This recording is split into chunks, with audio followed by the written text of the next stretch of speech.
Herkese merhaba arkadaşlar, kanalımıza hoş geldiniz.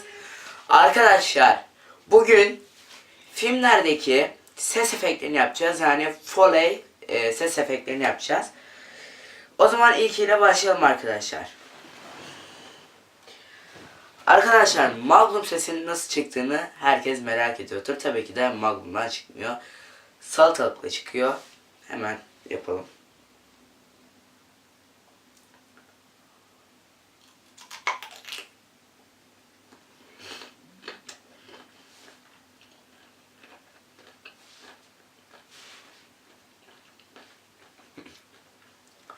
Bence oldu.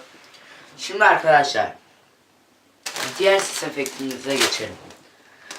Deri eldivenler ne mi işe yarıyor? Hadi bakalım.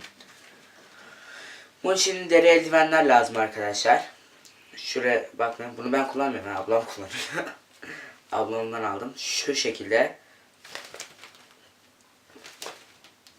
güvercin kanat çırpışları.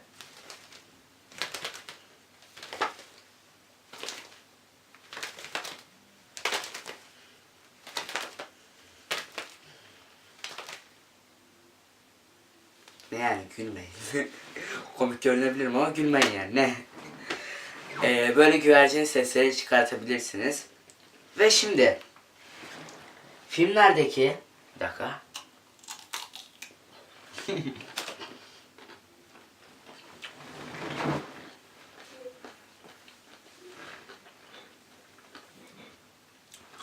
Filmlerdeki kalp atış sesleri tabii ki de öyle çıkmıyor. Bunun da çıkıyor. Şu şekilde hafif boşluk bırakarak şöyle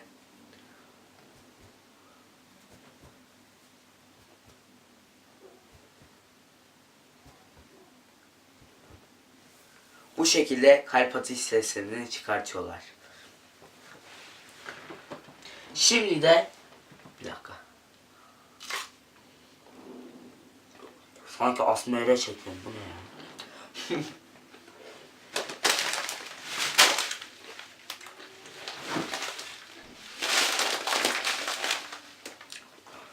Şimdi ihtiyacımız olan şey makarna. Makarna diyorum, buraya.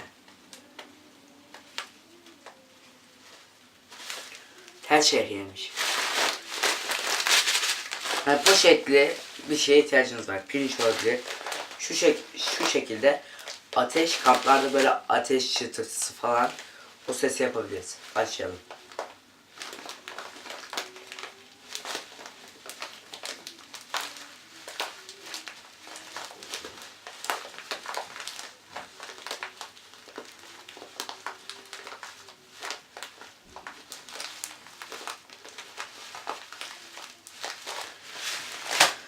Evet arkadaşlar, bu şekilde siz de Foley ses efektlerini yapabilirsiniz. Bayağı kolay. Arkadaşlar bu videonun ikincisinin gelmesini istiyorsanız like atarak bunu sağlayabilirsiniz. Arkadaşlar bunlardan aslında dünyalarca kadar var. Ben bu videonun kısa olmasını istedim. Siz de sıkılmayın diye. Hem de yapabilirdim. Ama bu videoya bakalım güzel bir tepki gelecek mi? Güzel bir tepki gelirse anında ikincisini çekeceğim. Ve arkadaşlar bir şey diyeceğim. Bu videoya 2 gün içerisinde 1000 izlenmeyi geçerse her hafta sokak hayvanlarına yem dağıtma videosu çekeceğim. Her hafta.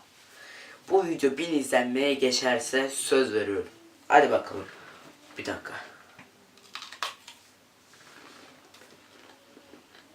Arkadaşlar o zaman bir videonun daha sonuna geldik. Abone olmayı ve like atmayı unutmayalım. Ve arkadaşlar bu videoyu her yerde paylaşmayı unutmayalım ve Instagram sayfamda yorumdan veya açıklamadan takip edebilirsiniz. Takip ederseniz çok iyi olur. Instagram'da hikayesinde bu videonun linkini paylaşanları kendi Instagram sayfamda paylaşıyorum. Instagram'da tam 11.500 takipçim var. Ona göre. O zaman arkadaşlar takipte kalın. Hoşça kalın.